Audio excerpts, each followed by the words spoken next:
Live from downtown Lansing, you're listening to the Spartan Beat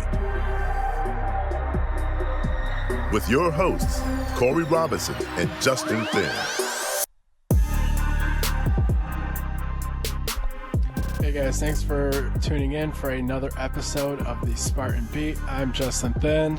As always, I'm here with my co-host, Corey Robinson. We're with the 24/7 Michigan State site, and today we have on a guest that is doing tons and tons of things for the Michigan State football program, and he's been doing that since his playing days, and that is the captain of the 2015 Big Ten Championship Michigan State Spartans, Darian Harris, and current Director of Player Engagement. Darian, how are you doing today? Thanks for joining us. Thanks for having me. How's everyone doing? Doing good. Good. Great. So, first of all, why don't you tell the listeners exactly what the Director of Player Engagement is responsible for if they haven't been familiar with your efforts the last year or so? Yeah, so kind of a myriad of a lot of different things, which is why I love the position so much. But first and foremost, I run what's called our overtime program. It's our player development platform with Michigan State football.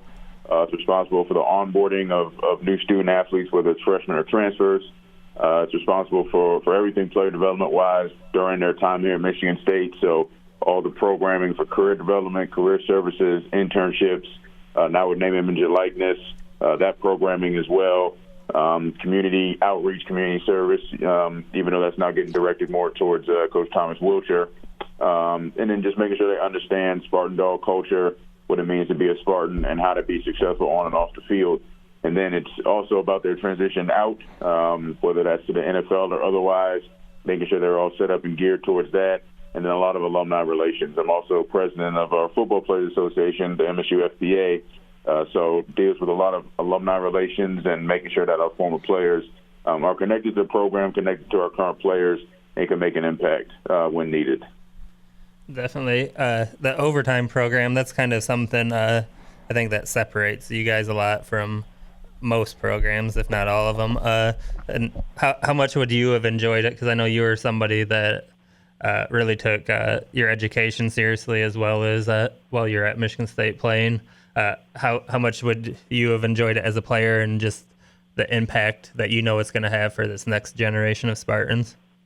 Yeah, absolutely, a lot. I mean, one of the main things we do with the overtime program, and I do it with Coach Guest as well, who's actually the founder of the overtime program. And then when I was able to come on board, we just were able to take it to another level, is the Keeping It Real sessions we do with our first and second year players. So that's actually something that started my freshman year. Ashton Henderson, who's now the Chief Diversity Officer with the Pistons, when he was a graduate assistant here at MSU, he started these Keeping It Real sessions.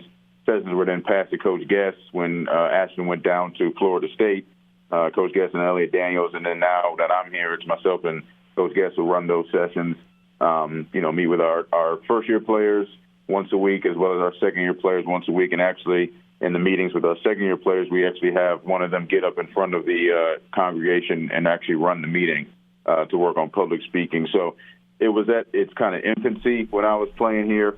And then just kind of continue to grow a little bit. But my junior, senior years when I really was starting to create this position in my head, because I wasn't seeing somebody that was able to facilitate, everything that Michigan State had to offer off the field in terms of networking opportunities, in terms of campus resources like the Burgess Institute for Entrepreneurship and Innovation, Com Arts and Sciences running media relations training with us, the branding group here, branding class here, meeting with our student athletes one-on-one. There was nobody to facilitate all of that, nobody to facilitate internships to a scale that we needed it to be. We completely shattered the record this summer with student athletes and internships out of the football program, and that will continue to grow. So I knew there was a need for it. This is a position that's growing across the country, and it's definitely one that I feel comfortable in. It's really a dream come true. Yeah, you guys do a lot of stuff in so many different facets, and as Mel Tucker's vision has been articulated over press conferences and stuff, it's clear that he also puts a lot of emphasis towards the time after football, and he communicated that at Sound Mind, Sound Body. He said that at Big Ten Media Days, and it's great that you probably have a head coach that kind of believes in those kind of initiatives for sure. But talking about your playing days now, I guess I'm sure you have a lot of memories, including some big wins and stuff, but when you think about your time at Michigan State, what is like one memory that immediately jumps to the front of your mind? What encapsulates your time there, I guess, in a single moment? Yeah, I mean, I would say that you always look at games as what every athlete points to, right? You have a favorite game or favorite moment. For me, it was really just walking across the stage the first time to get my bachelor's degree in journalism, and then being able to come back and walk across the stage the second time, get my master's in marketing research. That, to me, really summed up completion. And Coach D'Antonio always had a saying that he got from his father, complete your circles. That's what this really meant to me, was living the full student-athlete experience. Everyone knows the success we had on the field, the games we won, the records we set. All that stuff is awesome and it's great, and I love talking about it. But, as you mentioned, that academia side for me is incredibly important. And to now be able to actually utilize the skills I used in school and have it come full circle is what's really important to me. So, it really makes an impact when you're able to come back and do that. We're seeing a lot of guys recently, whether it's Plaxico Burress, whether it's Jarrell Worthy, whether it's Aaron Burbridge, whether it's Deion Sims. A lot of these guys are coming back to finish school after very successful NFL careers. Like, that's what it means really to be a student athlete and be a Michigan State Spartan, is just completing your circle, completing the opportunity you had here in terms of everything, not just football. So those are probably two moments that I would really point to that I probably don't harp on and emphasize enough. Yeah, definitely. So sticking to kind of the playing days in D'Antonio, do you got any funny Mark D'Antonio stories that you can share on air that kind of will stick with you and something you remember? Yeah, there's always tons and ones that you can't share on air. Some of my favorite, memories from him are he used to take the Eagle Council, the leadership group, and the seniors every year to his lake house. And I was fortunate enough to go twice, my junior year when I was on the Eagle Council and my senior year as an Eagle and as a senior. And just to see him, like, out of the football phase, as a normal guy, on a paddleboard out in the lake, like just hanging out as a dad, was awesome. We love those experiences, and now I get to have that kind of relationship with him now, just talking about life, outside of the game of football, which is always special to be able to do that with a coach, because you spend so much time harping on X's and O's and winning games, and you got to do this, you got to do that, you can't do this, you can't do that, you need to get better here, better there, we got to win this game, need you to lead this team, all these types of things. Just to be able to talk to your coach about non-football stuff, that's always special. And it's always funny because you don't really look at them as regular people. And you got to realize they're actually like regular people that live life like we do. It just so happens that they also coach football. Yeah, those are the kind of like sides of coaches that fans don't really get to see, and really humanizes them for sure. And it's great to get insight like that. So speaking of humanizing coaches and getting to see a different side of them, over 100 alums got to see that out of Mel Tucker on Friday night. And that's, of course, talking about Spartan Dawg Con. It's all the talk of the week. Seems like it's a massive success. So can you talk about how that idea originated, I guess how long ago, and just like how that came to be? Yeah, I mean, it was obviously a unbelievable experience for us and for this program. Back in I believe it was February, sometime later in the winter, we had a Zoom call with 120 former players, and I know that was kind of out there on social media. It was, of course, during still kind of the height of COVID, so we couldn't have people on campus. But we did a Zoom call with 120 former players. Everyone was invited as usual, that I facilitated, put together just to get them to start being connected with what we were doing here, and to get them to understand that Coach Tucker, when he says the door is wide open to everybody that ever played here, the All Spartan Dogs is wide open. And after that call, we talked about what we do as a program. We talked about our strength and conditioning. We talked about our nutrition, our recruiting. We talked about what we do as a program and what we're giving to our student athletes. A couple of the former players reached out to me and said, hey, can we get information on nutrition and strength and conditioning and health and wellness and things that can help us in our lives now as retired former football players. So I always had this idea in mind of wanting to do something where it's not just about former players coming back and going to a game or to a practice or to a bar or whatever and partying, even though that stuff is great and it's awesome and I'm all for that. You got to have things that actually resonate with them and information for them and education for former players that can affect them in life. Because we talk about that 4 years in Michigan State for the next 40 years of your life. Well, we actually got to mean that. We actually got to be doing things that are beneficial to somebody, no matter if they got done playing last year or they got done playing, 60 years ago, which was the oldest player we had here was playing in 1955 at the Spartan Dawg Con. So just so happened that right at the end of June, which was the crazy month of recruiting, found out that last week of July, we had an opportunity to recruit on campus again. Coach Tucker wanted to do something major. He wanted to do some big event for recruiting purposes. So Saeed Khalif, our new director of player personnel, he called me to his office and said, hey, Tuck wants to do something major in recruiting end of the weekend. I also want to incorporate former players. Do you have any ideas? And I said, as a matter of fact, I do. I've always wanted to do some sort of conference convention with former players where they come back on campus and we actually give them education. So myself and Saeed, we kind of put our heads together and came up with how we could incorporate former players and future players into the same weekend. He said, what do you want to call it? And I said, well, if y'all know me, I'm kind of a nerd. I love Comic-Con, Complex Con.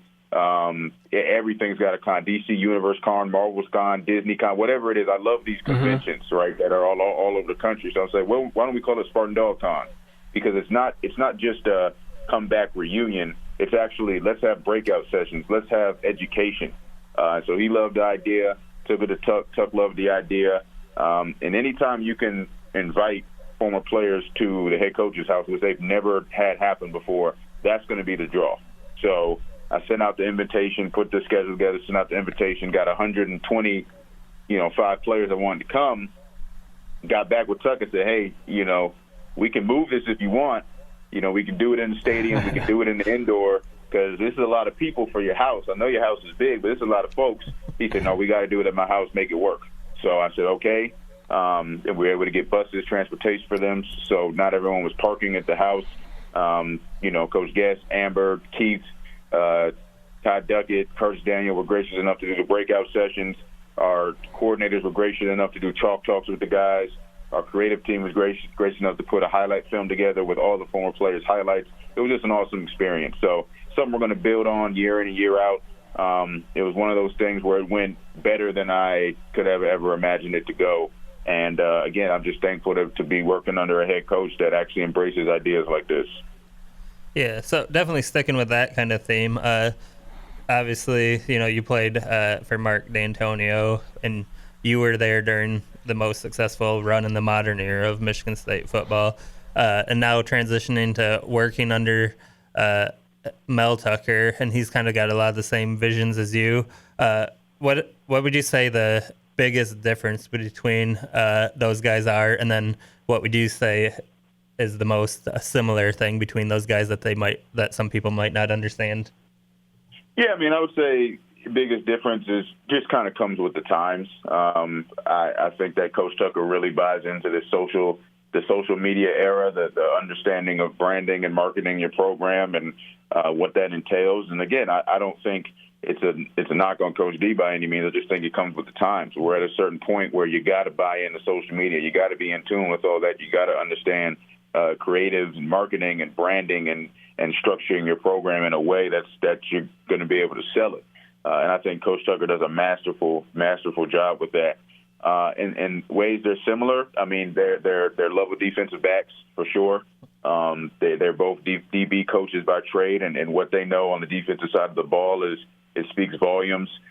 They both have a certain sternness and focus and attention to detail that I don't have anybody else to compare it to, but I don't know how many coaches have that these two gentlemen have, and it's pretty special.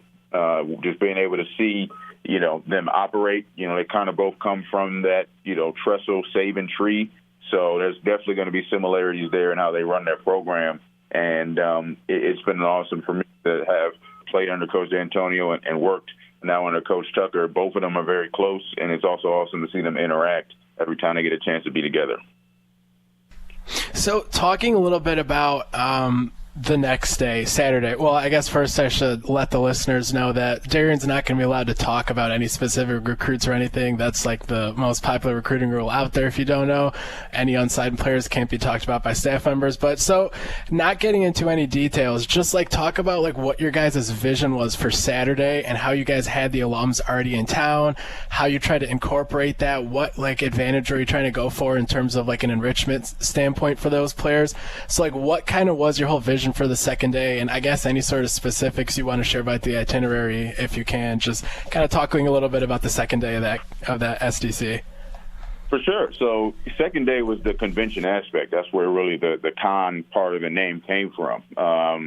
You know, you have the fun on Friday, and hopefully everybody's in the right state of mind to come in on Saturday, which luckily, for the most part, everybody was. Maybe a couple people slept in a little much, but that's all right. And so you start them off, you bring them, you get them credentialed. We had a Michigan State football or MSU Football Players Association hat for the guys because everyone loves gear. And then you go straight into the breakout session. So from about 9 to around 1 o'clock, or really 9 to 12:30. You had your strength conditioning session, your financial literacy session, your nutrition session, your entrepreneurship session. You could go to one session, you could go to all the sessions, you could go to a couple sessions. For the most part, everyone went to all the sessions. And again, it was information for them, not about what we're doing as a program, what we give our student athletes. It was, hey, you're this age, you've been out of high-end athletics for this amount of time. Here's how you can ease back into it, strength conditioning wise. Here's some tips, here's some tricks. Nutrition wise, here's what you should be eating. Supplements you can take at certain points in your life, like, financial literacy. Here's how you can start saving now, even if you haven't before. Just, anything that they could think of, and you got the best and the best in all four facets there to ask questions. Once we did that, broke them for lunch and then brought them back, went straight to the chalk talk. There's nothing more exciting and exhilarating as a former player than knowing what plays are being run and being able to recognize what you're watching when you're watching your alma mater on TV. And with the changeover in staff, a lot of guys, even myself here now, like we're still learning what we run on offense and defense. So just to have, in special teams as well, just to have all three coordinators kind of go over, an overview of their concepts, that's something that goes a long way. It really does as former players. Then we were able to take them over to the stadium, welcome them in. That's where you see all the pictures of the guys walking into the stadium through the tunnel, taking pictures. Had a big welcome for them, nice video, nice highlight video. Then, went upstairs, did a staff introduction of our entire staff. I did an NIL presentation. We did a former players panel. And then we broke off and did the scavenger hunt, which, again, you all saw on social media. Did a Taste of Lansing food event where different vendors different restaurants from Lansing brought in food, and then capped it off with Eric Thomas, and it doesn't get better than that. So, this is the inaugural one. It's the first one. We're going to change things up year in and year out. There's, some surprises that'll come into play next year, but it's definitely something big that we can build on. Definitely. So to kind of change gears away from the Spartan Dawg Con and all of your playing time and all of that, today was the first day where everybody checked in for camp. So how excited are you to get this rolling? And just what are you looking for coming out of your first real off season? Being able to implement your weight program, your nutrition, actually have practices where you could learn the playbook. So just kind of talk about your excitement with camp coming up. For sure. I've never been more excited for a training camp, whether playing, coaching, or otherwise, just because of everything you mentioned. We got a full off season. We got spring ball. We got an entire summer of strength and conditioning. Got to watch Coach Novak actually implement his plan. Got to watch Amber transform these guys' bodies. They got an opportunity to be in the playbook and learn. There's going to be a ton of competition, and that's what I can't wait to see. In typical football fashion, but I think even more so, there is no spots that are solidified anywhere on our too deep on either side of the ball. And that's the beauty of football. It's a competition business. And to watch these guys compete starting tomorrow with our first practice, it's going to be a lot of fun. We hope it's going to be a lot of fun for them. It should be, because that's what you should want. That's how you have success as a team, is you have 120 guys that love to compete. And, quite frankly, if you don't love to compete, this probably isn't the spot for you because of what we're growing here and what we're building. And I think people are starting to sense that and feel that this is going to be a place where you got to come in and you got to fight for your spot every single day. And that's what it should be at this level. So I'm just really excited to watch these guys go at it and compete, get better as a team. I'm excited to watch leaders emerge. You can't be successful without great leaders on your team, and I think we have some. It's just that we got to see it in camp, and it always comes out in camp, so I'm excited to watch them do that. And I'm just excited to, again, watch them balance camp with school, with NIL, with social, being social, with all these things, just being a student athlete. We're hoping with, COVID hopefully behind us. I know we got the mask mandate back into effect and things like that, but I just want these guys to be able to be students on campus and live a normal student life. So it's going to be a huge year for the university, both on the field and off the field, and it's going to be really, really fun to be a part of it. Yeah. So you kind of talked about how it was off the field and, keeping them there, making sure the NIL stuff and all that stuff doesn't get distracted. Is Thomas, Wilcher, and Saeed, do they help you out with some of that stuff? What do they do, and what's their hire kind of brought to you, even, as a newer staff, to bring in those type of guys that have a great track record? Yeah, absolutely. Both of those guys have been awesome so far. I mean, Saeed and what he's been able to implement on the personnel and recruiting side with his expertise has been great. Again, we collabed on the Spartan Dawg Con, and he's a very forward-thinking person, and we're going to continue to do big things in that regard and continue to shape out our team in a way that's going to make us successful. Coach Thomas Wilcher, has already taken the reins of the community service, so I'm really kicking that to him, and that's going to be his main thing as director of high school and community relations, just getting our players into the community. We feel as a program that it's an obligation to give back, not an option. We sit on this humongous platform. We have an opportunity to affect our community in many ways, and it's not just going to be about our surrounding community in East Lansing or even going to Detroit, even though we're going to, of course, do those things. It's going to be across the country. No matter where our players are from, we're going to want to affect and impact their community where they're from. And Coach Wirtz is going to do an awesome job with solidifying that. So both of them have been awesome. It's great. One, their office is to the left of me, and one, their office is to the right of me. So I kind of get to be able to be right in the middle of them, have access to both of them. It's pretty easy to grab them. And they're both extremely easy to work with. We have a great time. It's like they've always been here. And, again, it's just about getting the right people within our program, which Coach Tucker has done an awesome job of doing that. And, again, I think if you can tell from the buzz around the program that you see online that we're doing everything we said we're going to do. That's the key. We're doing every single thing we said we're going to do. We tell every single recruit when they come on campus, when they come to a visit, when we're talking to them on the phone or whatever, what you see is real. It's not a mirage. It's not a facade. Like, what we say we do, and what you see, it actually exists. It's actually happening here, and it's a beautiful thing to be able to say that. So the last thing that I want to ask you also goes along with that theme of where you're saying just community outreach and just doing charitable work. So funny story, an hour ago I went to help Anthony Ianni and his Kids on the Go initiative, and I walk into the building with Anthony Ianni, and Christy, who runs the event there, she goes, "Oh, you're from Michigan State. Do you know Darian Harris?" And I said, I'm actually going to be interviewing him later today. And she goes, oh, he's on the board here. So I just want to give you the opportunity to kind of talk about Kids on the Go and like your work there and just kind of what that whole initiative is all about. Yeah, Kids on the Go is awesome. It's based kind of out of Grosse Pointe, Detroit area, Michigan. It's an entire program based around special needs kids, special needs youth. And Christy Shana, who runs the program, she's unbelievable in what she does, just bringing special needs youth from across the state to this one program just to be around like-minded youth and to bring families together, bring parents together, and to put them around people that are going to brighten their day and make their day. So I'm very proud to sit on the board with them and especially be really spearheading a lot of the diversity, equity, inclusion tactics that we're putting into the program. Anthony Yanni, of course, is a great Spartan, first autistic player to play Division I basketball. He does a great job running the basketball program there. Tawan Jones, former linebacker, was also my roommate when we were here at Michigan State. Great linebacker here, all Big Ten linebacker, plays for the New York Jets. He runs the football division for Kids on the Go and does an unbelievable job doing that. Watching both of them with the kids is tremendous.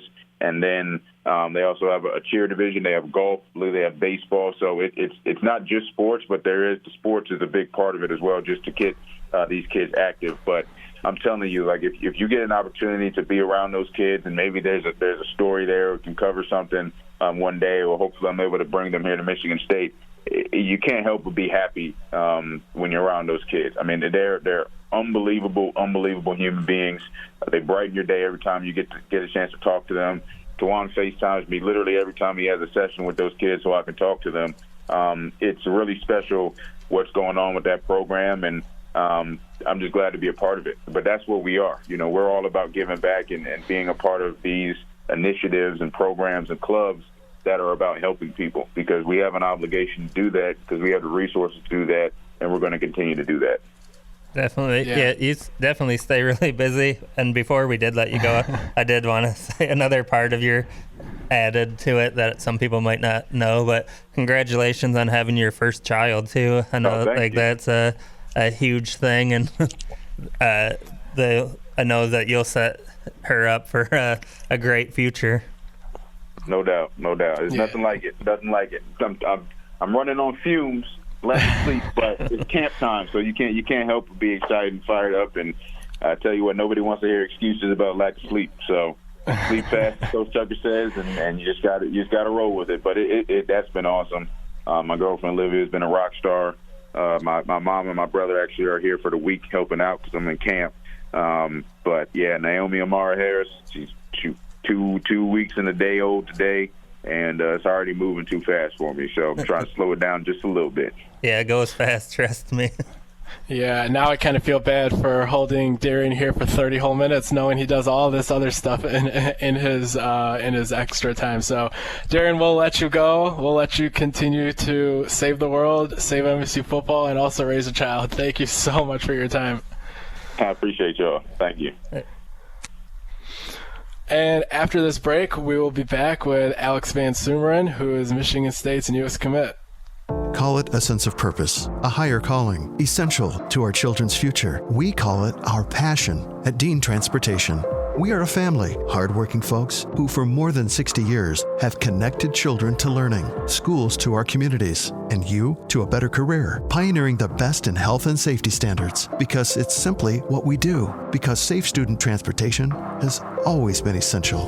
Dean is now hiring community-focused individuals for immediate school bus driver, attendant, and mechanic positions for local schools throughout mid-Michigan. To learn more, visit jobs@dean.com/Lansing. Experienced applicants will receive up to a $750 sign-on bonus. For individuals with no prior experience, Dean will pay you to train. Positions may also allow you to start and stop work from local parking locations or your home throughout mid-Michigan. If you're looking to make the community a better place, we'll put you in the driver's seat. Join the Dean Transportation family today at jobs@dean.com/Lansing. Thinking of a new air conditioning unit for your home? Hi, Peggy Doty with Doty Mechanical. A new Carrier high-efficiency AC unit will lower your energy usage and increase your home comfort. Current Carrier Cool Cash offers and available utility rebates mean your savings have never been better. Call Doty Mechanical today at 327-7777 or visit us at dotymechanical.com for your free estimate. For heating and cooling, the names to know, Doty Mechanical and Carrier. Turn to the experts. Jack Ebling here with Forest Acres course manager Brian Harris. Brian, it's just about time for some new product. You've got them all here at Acres and terrific club fitting. Yeah, we've got some of the best club fitting in the state of Michigan. We utilize the TrackMan technology with all the major brands. So if you're looking for clubs for yourself or that special person in your life, then we're the place to go. Lots of different manufacturers. Lots of different ones from all the major brands, Titleist, Callaway, Ping, and more. So please come see us for your club fitting today. Stop out at Forest Acres. Take care of your golf game. NBC News Radio, I'm Lisa Taylor. The White House is again pushing for New York Governor Andrew Cuomo's resignation. Press Secretary Jen Psaki told reporters Cuomo should do the right thing and resign. She made the comment when pressed about whether Cuomo should be impeached by state lawmakers if he refuses to resign. There's a new kind of treatment that can prevent COVID-19 and potentially cure those who get the coronavirus. That's according to scientists at the University of Pittsburgh, who say they've invented a nanobodies treatment that's administered through inhalation instead of a shot. The World Health Organization's leader is calling for a moratorium on COVID booster shots. Reporter Rory O'Neill explains. The head of the WHO says wealthy countries that have used up much of the vaccine supply should not be administering booster doses before the rest of the world gets access to its first shots. The World Health Organization leader says a moratorium on boosters should last until at least September so they can get 10% of the global population vaccinated. 11 gun manufacturers and suppliers are getting hit with a lawsuit from the Mexican government. The complaint filed in Massachusetts alleges Smith & Wesson and Colt helped sell their guns in ways they know routinely arm the drug cartels. As a result, they say those guns have led to violence and death. A pair of friendly rivals added to Team USA's medal count in the track and field competitions in Tokyo Wednesday. Doug Thompson has details. Sydney McLaughlin won the gold medal in the women's 400-meter hurdles, breaking her own world record in the process. Teammate Dalila Muhammad won the silver with a time that also beat the previous world record in the event. I do my hair talk, check my nails. Baby, how you feeling? Chris Evans is admitting he's the father of Lizzo's fake pregnancy. The pop star shared her direct messages from the Captain America actor where he said his mother will be thrilled. Evans' comments were in response to a video the singer posted when she joked that she was expecting a little America. The duo have had an ongoing banter since Lizzo admitted to getting drunk and sliding into Evans' DMs back in April. You're listening to the latest on NBC News Radio.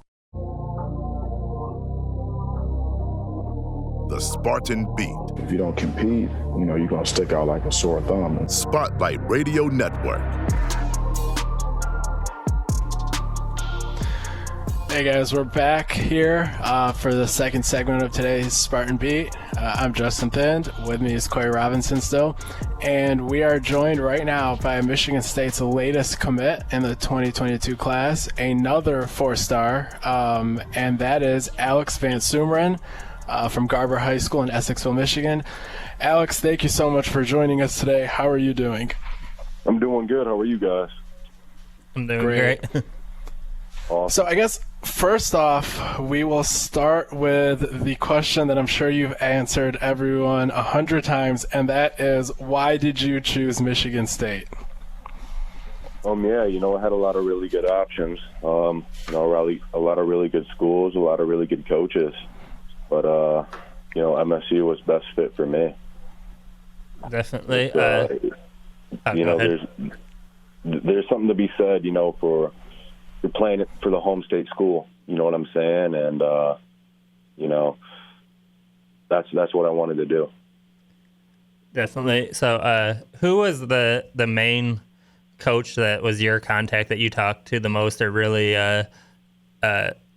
got a good vibe with, and what's your thoughts on that coach and what their message kind of was to you? It was everyone on the staff.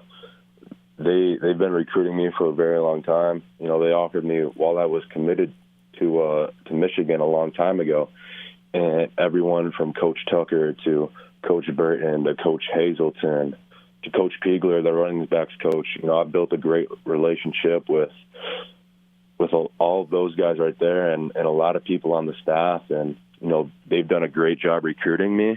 And, and it's been great getting to know them. And, that's a main reason why I chose Michigan State is the people. So I think I heard, was it Coach Piegler that was the first coach to kind of reach out to you while you were still committed to Michigan? What was he kind of telling you that at least piqued your interest, and at the time you were committed and probably didn't think you were coming off of that, but was it something he had said to you that kind of put it in the back of your mind when it did open back up? Yeah, first off, he's a great guy. He's a great coach as well. Yeah, he was the first one to. He offered me. He was the first coach that I talked to, and he's just a really cool guy. Wasn't pressuring me to make any decision or sway this way or another way. He was just really chill and he was a good guy to talk to and still is. So talking about Spartan Dawg Con a little bit, I guess, first of all, I kind of want to ask, so what went into the decision to commit before making the visit as opposed to maybe committing on the visit, committing the day after? Was that kind of so you could have it be less business-like and just have it be more relaxed so you're not getting the full court press? Like, I guess what was kind of the rationale behind the timing of your announcement? It was time. That's where I wanted to be. And there's no reason to wait another day or go on another visit. I went on an official visit the first weekend in June, and I had a great time during that. And, like I said, it was just time to commit. Did you know on that visit that was probably the spot for you, where obviously you were going to do your homework and make sure, but when you got done with that visit, did you kind of have that feeling like, yeah, this is probably where I need to be? Yeah, you could say that. Yeah, you could say that. I ended up going on some other official visits, to see those places and, just to make sure.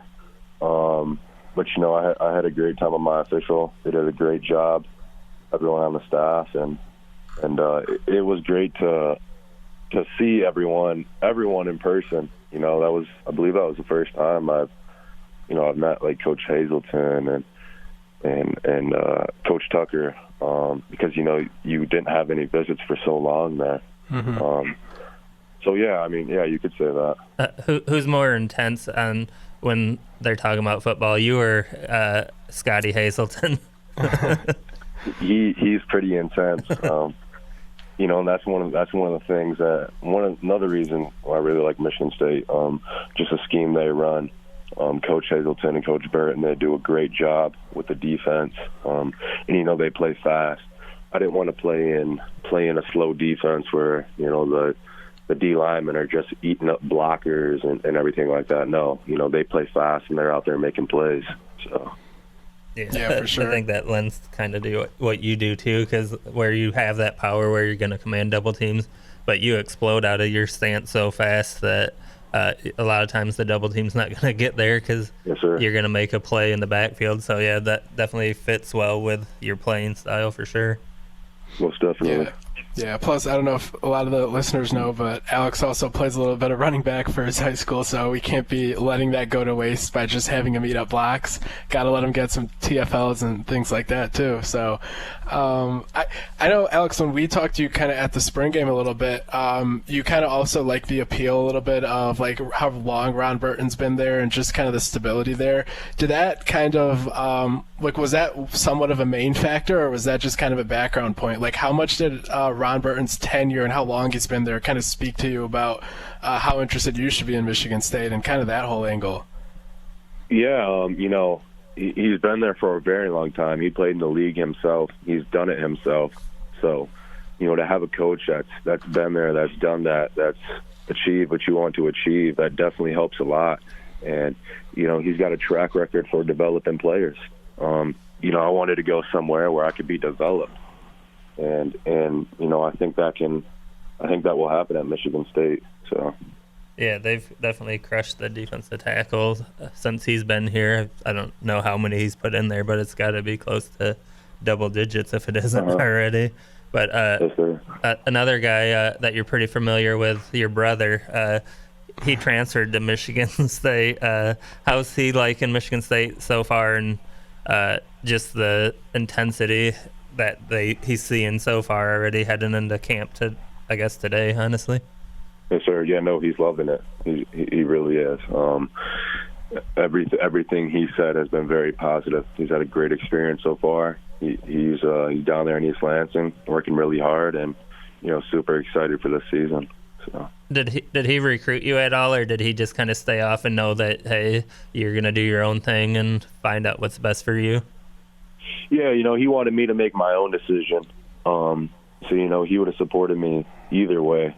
But with him being at Michigan State, I was able to talk with him about how it really is, and he said that everything that they tell you on the Zooms and the recruiting visits, it's true. It's not. They're not just sugarcoating it. He said they're coaches that you want to play for, and that's kind of something that stuck with me. And you want to play for a coaching staff that not only cares about the people on their team as players, but also as people. So that was something that was important for me as well.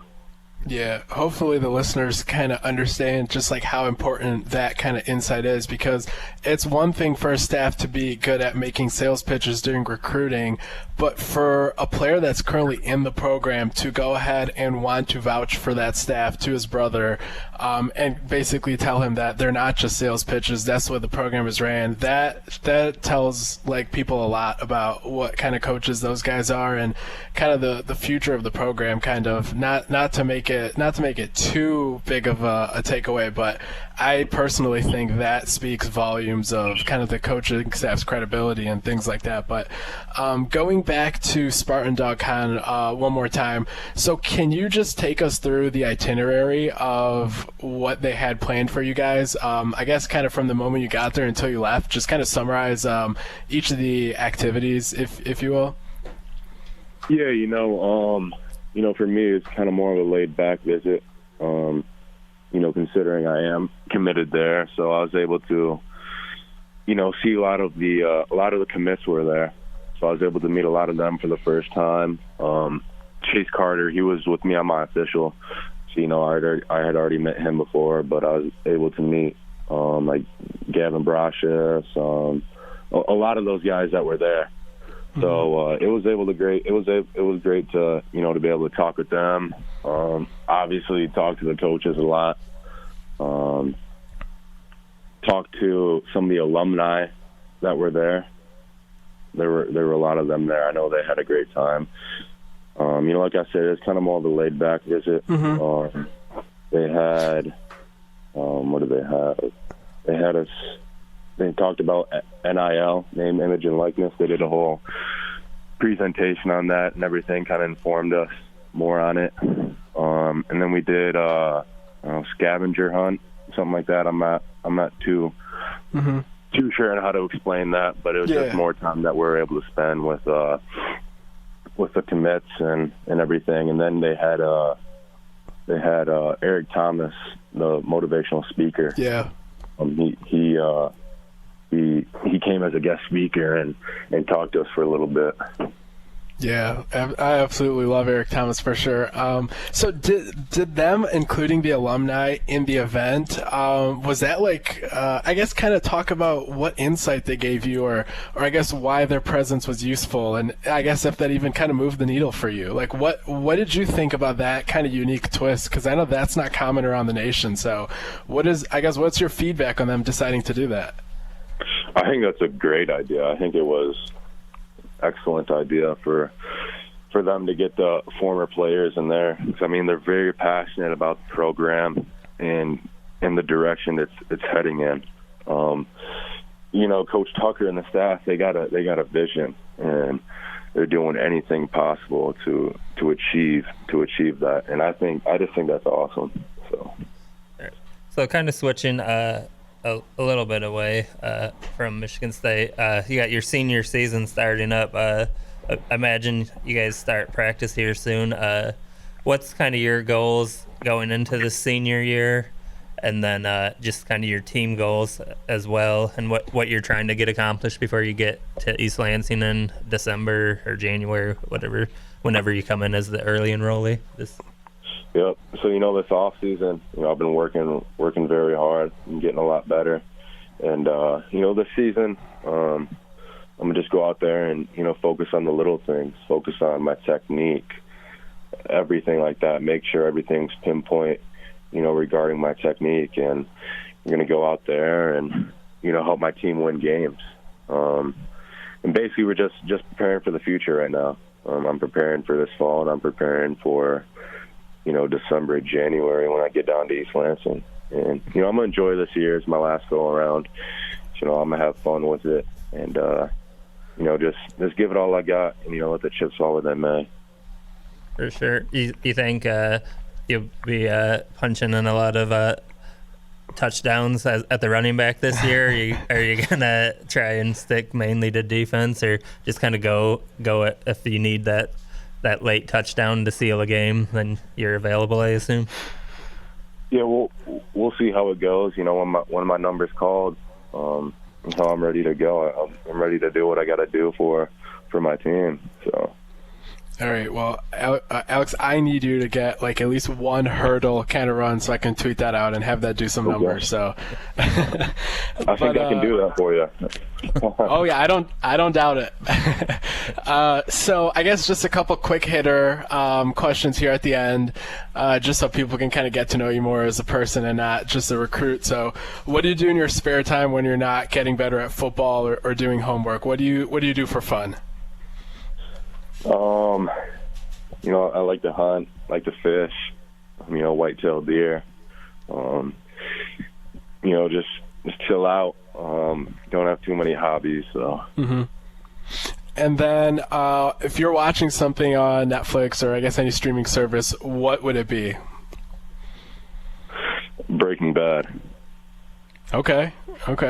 And all of your 2 trips, I guess 3 if you count the spring game, and all the times you've been up to East Lansing, what is the favorite food you've had or been served, I guess, even unofficial? I went to Crunchies with Coach Burton and Coach Hazelton when I was up there in June on an unofficial, and I thought it was really good. Yeah, Crunchies is definitely good. Okay, so who would be in your rap top 5? I guess pregame playlist. Who are you listening to? Overall, it'd probably be Toby Keith, Rod Wave, so maybe a Young Boy. Okay. And some Luke Combs. So a little bit of a mixture. Yeah, definitely versatile for sure. Yeah, don't know many people going from Luke Combs to Young Boy, so shout out to you for the versatility. I'm one of those people. I can my playlist on shuffle, it'll be like Polo G or King Von, and then next thing you know, it's like a country singer like that too. So I feel you, Alex. Yeah, but Corey, anything else? No, I just wanted to thank you for coming on. I know you've been pretty busy and getting prepared for the season, but definitely hope to make it out to one of your games this fall and check you out in person. Awesome. Sounds good. No problem at all, guys. Thank you. Yeah, really, really appreciate your time, Alex. Thanks again. Yep, we'll be in touch. Thank you. For sure. That was Michigan State's newest commit, Alex VanSumeren, committed to Michigan State on Friday, the day before his visit to Michigan State for Spartan Dawg Con. So I guess he was a 4-star commit, and I guess might as well just talk about another 4-star commit from the state of Michigan, or not commit, I guess, 4-star recruit that Michigan State fans are hoping is a commit. And that is 2022 4-star safety prospect, Jaden Mangum. And Jaden is expected to announce his commitment in the near future. We've heard some whispers of it possibly being Thursday, which is the day that you'd be listening to this podcast. Of course, we record on Wednesdays. So he's a guy that was supposed to announce his commitment on Sunday. And Michigan State made a great, I guess, not a sales pitch, but just the experience that they presented the Mangum family with on Sunday just really moved the needle for those guys. And he kind of came into that weekend with Michigan State not being the clear-cut leader. And if you listen to the crystal balls that our staff has put in, that has kind of changed. So that's kind of the rundown of that situation. But he's a guy to watch. He's a guy that Corey and I have long said, even back when he was looking like a West Virginia lock, that he was one of the best guys in the state of Michigan, probably a top 4 kind of guy in our opinion. He's a pure DB that can actually cover. Corey, I'll let you add any more insight there, but just what are your thoughts on Jaden Mangum, and I guess anything you might want to add about his recruitment here in the last week? Yeah, that's been definitely a recruitment that we've handled a lot of press. You know, some of the times it looked like it was good and maybe it wasn't. Yeah. Sometimes it looked bad and I guess it wasn't. But going into the visit, obviously we didn't know that they would be able to make that flip if they're able to. But at the same point, when you broke it down and you looked at, I know West Virginia was pushing hard for him to go visit when they had all of their commits there earlier in the week, and he turned that down. Illinois was pushing really hard to get him to visit on the 31st, which was the day he obviously visited Michigan State. So, like, you started looking at things and you're like, okay, so maybe this is good. And then just as far as a recruit being influenced in their family by the 125 former players on there is probably the Mangum family that would have the biggest effect on them, because they had, you know, some questions of Mel Tucker leaving Colorado because their older son, Jaron, was a Mel Tucker commitment and recruit there. So, you know, they had some questions. Mel sat down with them for a couple hours, actually. So, you know, that I think that played a huge role, and potentially tomorrow is when we'll find out that maybe Michigan State did enough to get him. That's where my crystal ball's at, and he'd be a huge pickup. I think Alex VanSumeren, who we had on today, and Jaden, like I've told Justin, Steven, the message board, I think those are the 2 in-state guys that you needed to have, and if you can secure that, I mean, that's just absolutely huge for Mel Tucker and the coaches. Yeah, we've long said, like I just said earlier, that even while he was looking like a West Virginia lock, we even back then were adamant about the fact that Jaden Mangum and Alex VanSumeren, out of the guys that Michigan State kind of had a realistic shot with. Obviously, there's Josh Burnham, the linebacker going to Notre Dame, and maybe 1 or 2 other guys. But like out of the guys that Michigan State had on the radar, those are the 2. I don't want to say like bust proof, but like those are guys where you can confidently say they're going to be very, very productive at the next level. So to get one of them last week and now to come from way behind and kind of make inroads, and I guess we'll see what happens right after this podcast airs, or actually who knows, maybe he might even commit before 2 p.m. on Thursday. But I guess we'll see what happens. But just the momentum and the recruiting job down the stretch here on Mangum's recruitment, and obviously landing Alex, like this is without a winning product to point to. This is also without, I guess, it's essentially just based off of 2 months of visits and a vision for the future and a lot of intensity and energy and passion for recruiting. And that's pretty much all they're working with right now. And they're already landing for months. The top priorities have been Kaiten Hauser, Alex VanSumeren, Jaden Mangum, Ryan Baer. Obviously, Ryan Baer, some other stuff there, but like that, they're hitting on these guys that you would think they might need a winning record to first start landing. So I'm excited to see what 2023 yields if they start beating like the Vegas projected win total of 4.5. If they win 6-7 games and they're already getting so many 4-stars from 2023 on campus, I am excited to see what they can do once they actually have that like stature to sell. Definitely. And then, I mean, you look at the in-state recruits, Tatum and Michael Williams there too. If you get them with Mangum, then all of a sudden that's, 4 or 5 4-stars in the state of Michigan. Yeah. Williams, if he has a good senior season, he could definitely help himself get on the radar a little more at Michigan State, but staff's aware of him, so the opportunity is there for the taking for him this season. And obviously Tatum, they're going to continue to work on him, but that does it for this episode. Thanks for listening, guys, as always, and make sure you subscribe to us on Spartan Tailgate if you want the information in real time. But yeah, so until next time.